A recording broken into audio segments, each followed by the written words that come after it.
Bismillahirrahmanirrahim. Assalamualaikum warahmatullahi wabarakatuh. Innal hamdalillah nahmadu wa nasta'inuhu wa nastaghfiruh wa na'udzu billahi min syururi anfusina wa min sayyiati a'malina. May yahdihillahu fala mudilla lahu wa may yudlilhu fala hadiyalah.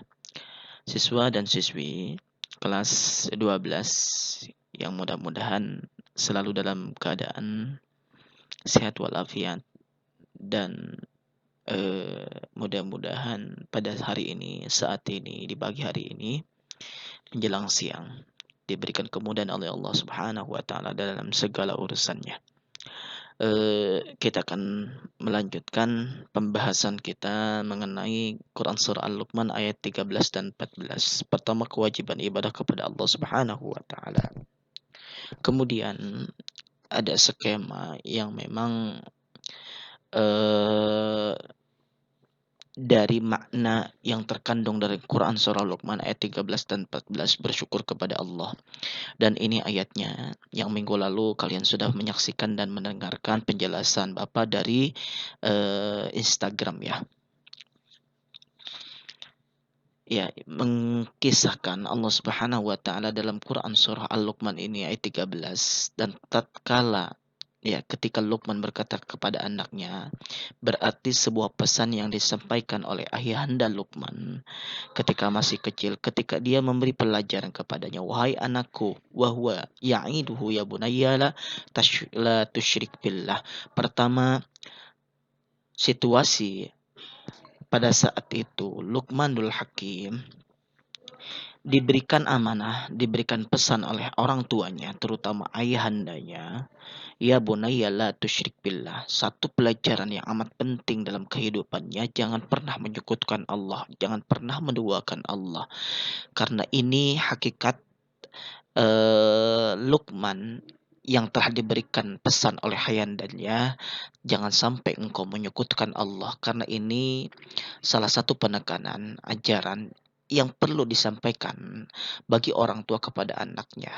Ya, penanaman tauhid dari sejak dini itu amat sangat penting. Ya, karena ketika orang tua mengingatkan kepada anaknya, menanamkan tauhid kepada anaknya, seakan-akan Allah memberikan isyarat kepada anaknya agar senantiasa engkau tanamkan dalam hati kalian, la tusyrik billah, jangan engkau menyekutukan Allah. Karena menyekutukan Allah nanti, Allah akan meminta pertanggungjawaban dari apa yang Allah berikan kepada manusia, kepada seorang hamba. Inna syirka ladumul adim, sesungguhnya syirik atau mempersekutukan Allah itu adalah benar-benar kezaliman yang amat besar.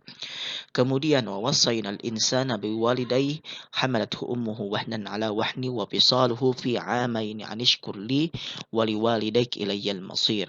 Dan kami perintahkan kepada manusia insan biwalidayhi agar berbuat baik kepada kedua orang tuanya.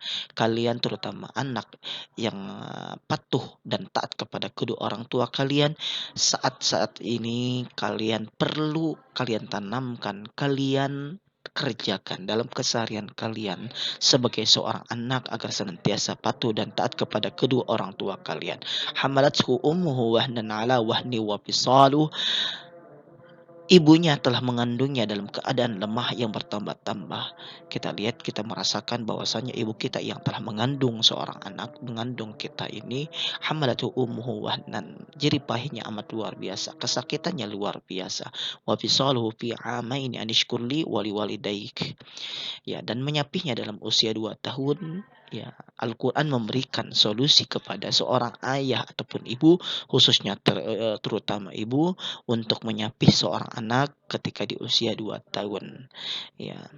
Kemudian ilayyal masir, kepada orang tuamu hanya kepada aku kembalimu. Ya, apa? Ini adalah sebuah pesan makna dakwah yang Allah berikan kepada kita semua sebagai makhluk yang hidup di muka bumi. Ya, dakwah itu apa sih? Ya, dakwah secara bahasa, da'a yada'u da'watan, berarti seruan dan ajakan. Menurut istilah pengertian banyak sekali di antara, menurut Syekhul Islam Ibnu Taimiyah, dakwah adalah mengajak seseorang agar beriman kepada Allah dan dibawa oleh para rasulnya dengan cara membenarkan apa yang mereka beritakan dan mengikuti apa yang mereka perintahkan.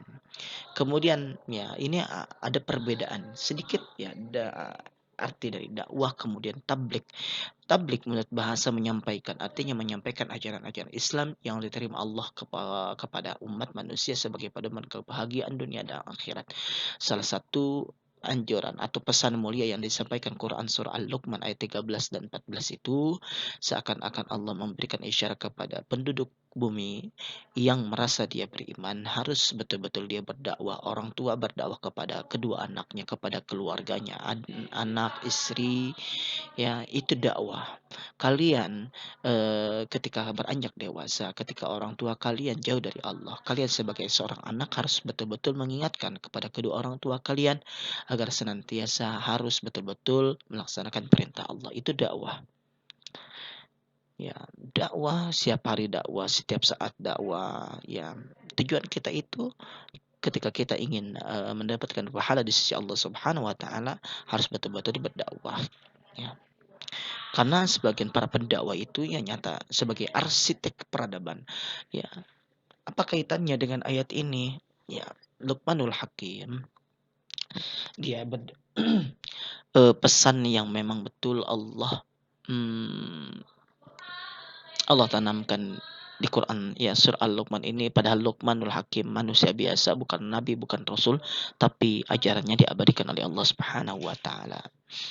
Ya, yang saat ini kita bisa aplikasikan. Pernah lihat apa para ustaz almarhum almaghfurah ya Kiai Haji Jainuddin MZ. Beliau seorang dai, beliau seorang pendakwah.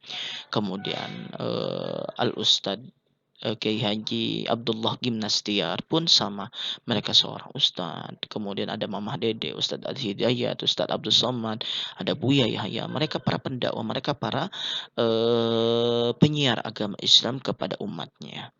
Ya, salah satu jangan pernah bosan ya menasehati dalam kebenaran, karena kita diwajibkan atau diharuskan agar senantiasa saling menasehati ilal ladzina amanu wa amilus salihah wa tawassaw bil haqq wa tawassaw bis sabr.